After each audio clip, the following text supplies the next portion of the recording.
भानगढ़ के जंगल में एक महल था जो दिन के समय तो साधारण सा घर लगता था, लेकिन सूर्यास्त के बाद इस महल में भूतों की आत्मा भटका करती थी। जंगल के लोग अपने बच्चों को इस महल के बारे में बताते हुए कहते हैं कि लगभग 100 साल पहले इस महल के नौकर ने राजा और रानी को जलाकर मार डाला था। तब से दोनों की आत्मा इसी महल में भटकती है। एक दिन रमेश और सीमा पिकनिक मनाने दूसरे जंगल जा रहे थे। हम कहाँ जा रहे हैं रमेश? अरे सीमा, तुम आराम से बैठो। मैं तुम्हें एक ऐसी जगह लेकर जा रहा हूँ जहाँ तुमने सोची ना होगी। ऐसी कौन सी जगह है? अरे मेरी पत्नी जी, तुम ही कह रही थी ना कि तुम्हें अपने मम्मी पापा की बहुत याद आती है, तो मैं तुम्हें उन्हीं के पास ले जा रहा हूँ। अरे वाह रमेश, आप दुनिया के बेस्ट हस्बैंड हैं।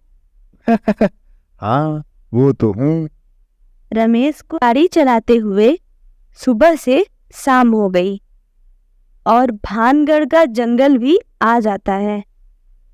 तभी अचानक रमेश की गाड़ी खराब हो जाती है। आपने गाड़ी क्यों रोक दी? हम आ गए क्या? नहीं सीमा, गाड़ी खुद ब खुद बंद हो गई है। रमेश और सीमा उतरकर देखते हैं तो गाड़ी में से धुआं उठ रहा था। लगता है गाड़ी खराब हो गई है।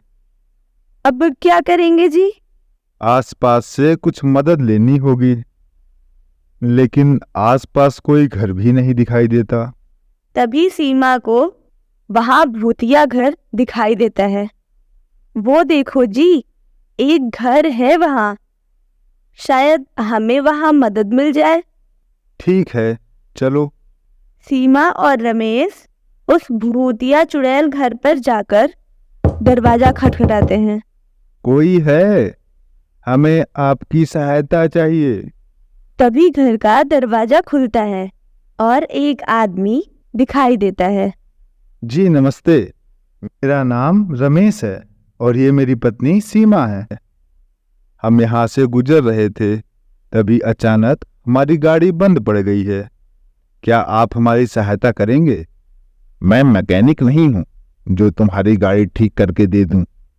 माफ कीजिएगा, यदि आप हमें बता देते कि मैकेनिक कहाँ मिलेगा तो बहुत सहायता हो जाएगी मेरी।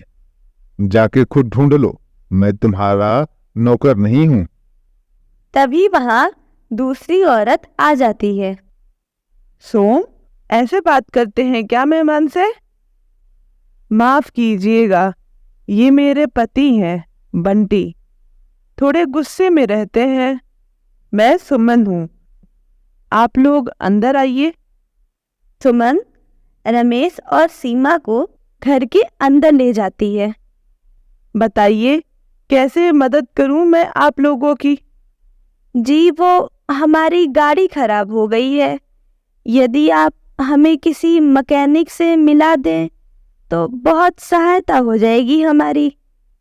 मैकेनिक की दुकान तो यहाँ से 20 किलोमीटर दूर है और इतनी रात में तो वो दुकान बंद करके चला भी गया होगा।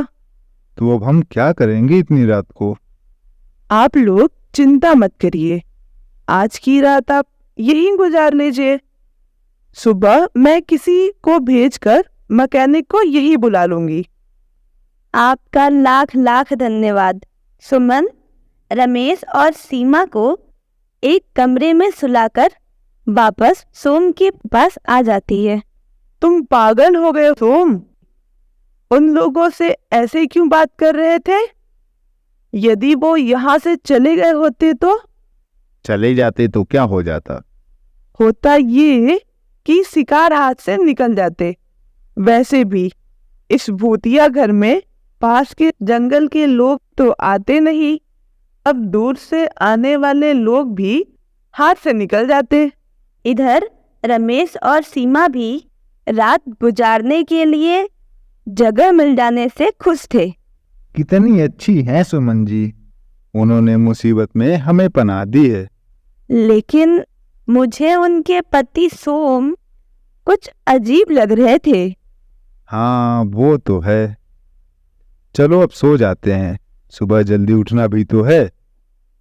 सोम और सुमन कोई और नहीं बल्कि वही राजा और रानी थे जिन्हें उनके नौकर ने 100 साल पहले जलाकर मार डाला था। उसके बाद से ही उनकी आत्मा इस भूतिया घर में आने वाले लोगों का शिकार किया करती थी। सुमन चालू करे अपना खेल। ठीक है। फिर सुमन चुड़ैल की आत्मा सोते हुए सीमा के शरीर में प्रवेश कर जाती है और सीमा उठकर जोर जोर से गाना गाते हुए घर में पड़े सामान को रमेश के ऊपर फेंकने लगती है।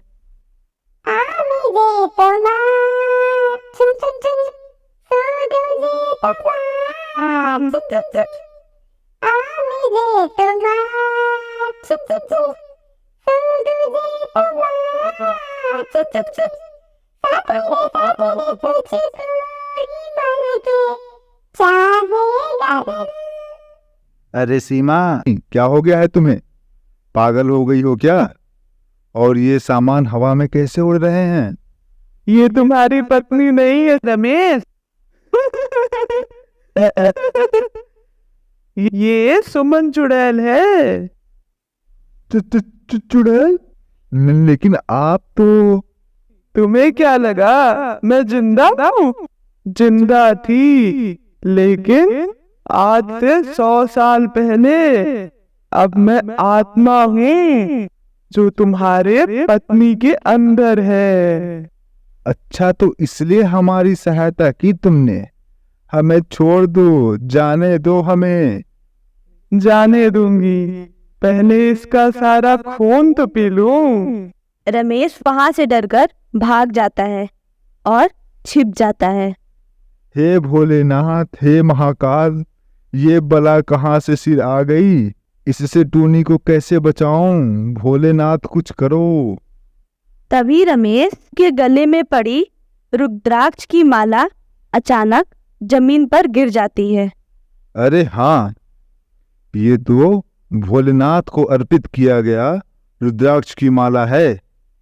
क्यों ना इसे सीमा गले में पहना दिया जाए। रमेश बहुत धीरे धीरे सीमा के पास जाता है और उसके गले में रुद्राक्ष की माला डाल देता है। ये क्या है? मेरा गला इतना क्यों चल रहा है? हाँ, बचाओ, बचाओ मुझे। भूतिया चुड़ैल सीमा के शरीर से निकलकर जमीन पर गिर जाती है। सीमा, जल्दी चलो यहाँ से। ये कोई साधारण घर नहीं, बल्कि भूतिया चुड़ैल का घर है। सुमन के भूत को बेहोश देख रमेश और सीमा वहां से भाग जाते हैं और कार में आकर बैठ जाते हैं। कार ठंडी होकर खुद ब खुद ठीक हो गई थी, इसलिए रमेश और सीमा बिना समय गवाए वहां से भाग जाते हैं। इधर सुमन को बेहोश देखकर उसका भूतिया पति सोम उसे काला खून पिलाकर फिर से होश में ले आता है।